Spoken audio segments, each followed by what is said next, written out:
En la siguiente videoconferencia, Rubén Ruiz Guerra nos explicará el papel fundamental que tuvo Bolivia en el reconocimiento de México como república. Soy Rubén Ruiz Guerra, soy académico del Centro de Investigaciones sobre América Latina y el Caribe de la Universidad Nacional Autónoma de México. Hoy vamos a platicar un poco acerca del saludo que enviara el presidente boliviano, Mariano Melgarejo, a su contraparte mexicana, Benito Juárez, una vez que triunfó la República. El 8 de octubre de 1867, el enviado boliviano, Quintín Quevedo, presentó su saludo formal en una audiencia abierta a don Benito Juárez. Se saludaba a quien había encabezado una lucha antiimperialista muy importante que había representado la defensa del principio de autodeterminación de los pueblos. ¿Qué quiere decir esto?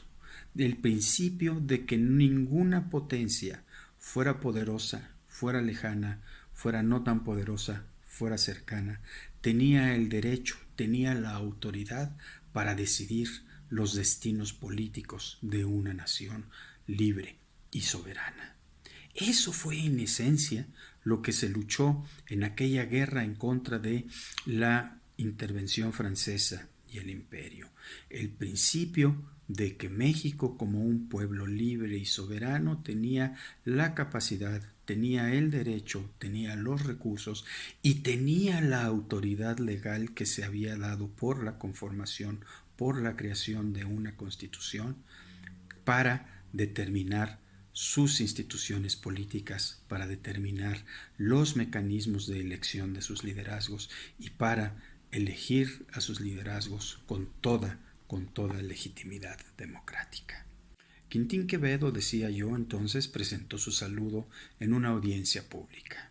¿Qué quiere decir esto? Una audiencia en la que no solo en una sala dentro del Palacio Nacional el enviado pudiera presentar sus credenciales, pudiera presentar un mensaje de amistad al presidente de la República, sino en una audiencia a la que se invitó a un amplio público y que además terminó con un banquete en el cual todavía se hicieron votos por la buena amistad de México con el pueblo hermano de Bolivia. El momento era muy complicado. Para México, el triunfo de la República representó el inicio de una ingente cantidad de tareas para la construcción de su cotidianidad democrática, para la construcción de su cotidianidad republicana. Esto en muchos sentidos. Por ejemplo, se tenía que votar para el nombramiento de nuevos liderazgos en el futuro cercano. Por ejemplo, también se tenía que pensar en cómo habían funcionado las instituciones republicanas y cuáles era conveniente darles un cierto giro, un cierto elemento que permitiera hacerlas más funcionales. Por otra parte, México estaba enfrentando lo que podríamos llamar un vacío internacional. De hecho, la intervención francesa, que fue auspiciada en un primer momento por tres potencias europeas, la famosa Triple Alianza conformada por Francia, por Inglaterra y por España, había sido reconocida por una buena cantidad de países a lo largo y ancho del mundo. Pero no solo eso, no solo eso. También esa Triple Alianza, también esa intervención había generado la ruptura de México con, por una parte, las potencias que la estaban desarrollando, sino también con todas las naciones que habían apoyado a esas potencias. ¿Esto qué significaba? El aislamiento político. México en ese momento no tenía relaciones formales con prácticamente ningún país del mundo, con excepción de algunos de los países del continente americano. Justamente ese mismo continente que había dado a Benito Juárez el nombramiento del benemérito de las Américas, de aquel que recibe el bien de las Américas. ¿Por qué ese reconocimiento y a la vez ese aislamiento? El reconocimiento tenía que ver con la defensa de la autogestión de los pueblos, con el derecho que tiene cada pueblo a que ningún otro, por poderoso, por rico, por fuerte militarmente, porque adujera algunos principios históricos que pudieron haber existido hacía casi 400 años, ¿sí? Podía argumentar, podía interferir en la vida política interior de una nación. Y eso en el siglo XIX era una lucha verdaderamente importante, verdaderamente significativa. Particularmente en la segunda mitad del siglo XIX, varios países europeos, en particular España, y varios países latinoamericanos, pensemos por ejemplo en Argentina, pensemos por ejemplo en Perú, pensemos por ejemplo en Chile, habían vivido conflictos justamente por esa razón.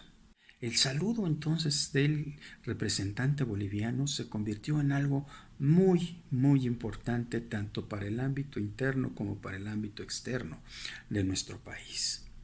En lo interno, la entrega de credenciales significó un aval para el gobierno de don Benito Juárez, que en ese momento, si bien ya se había celebrado la elección que le había dado el triunfo, justamente el 7 de octubre había tenido lugar ese evento, estaba enfrentando oposición sumamente encarnizada por parte de quienes habían sido sus aliados, por parte de quienes habían sido sus subordinados.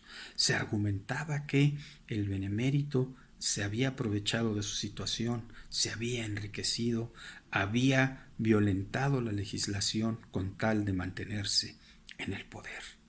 Y esto empezaba a reflejarse justamente en esos años. 3 grandes grupos políticos estaban vigentes en ese momento. El de don Sebastián Lerdo de Tejada, que seguía siendo un colaborador muy importante de don Benito, pero que ya empezaba a expresar sus deseos de ocupar la presidencia.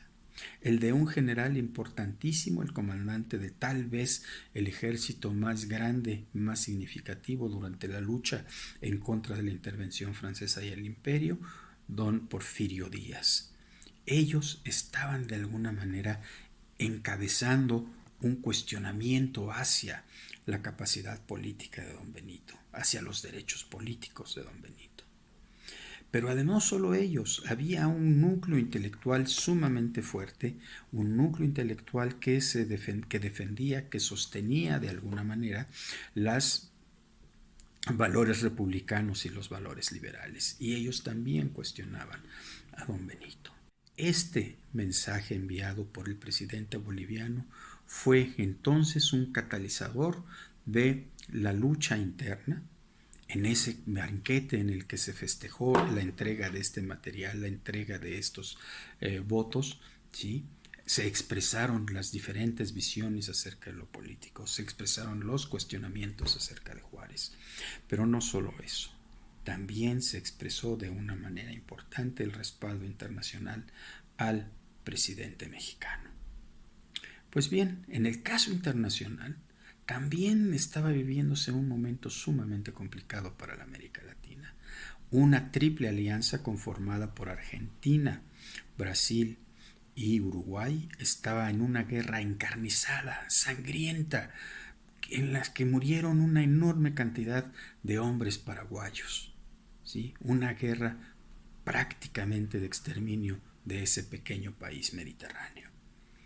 Mientras que existía una cuádruple alianza que de alguna manera representaba una antítesis a lo que representaba esa triple alianza, que no intervino en la lucha, pero que sí defendió ese elemento central, ese elemento fundamental que ya hemos mencionado, el derecho de cada pueblo a su autodeterminación. De tal manera que este pequeño suceso que se dio en el Valle de México, en el Palacio Nacional, en un momento en el que todavía se estaba de fiesta, pero que ya se empezaban a encarnizar los ánimos en contra del gobierno y de lo que esto significaba, ¿sí?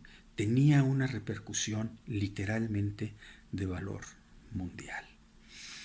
El hecho, parecer, no trascendió. Al parecer se quedó en esa situación a la cual ni siquiera los historiadores han prestado una gran atención.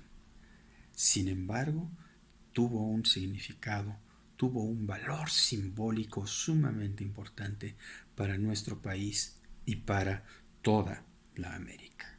Para nuestro país, en primer lugar, la certeza de que no se estaba solo en el contexto mundial.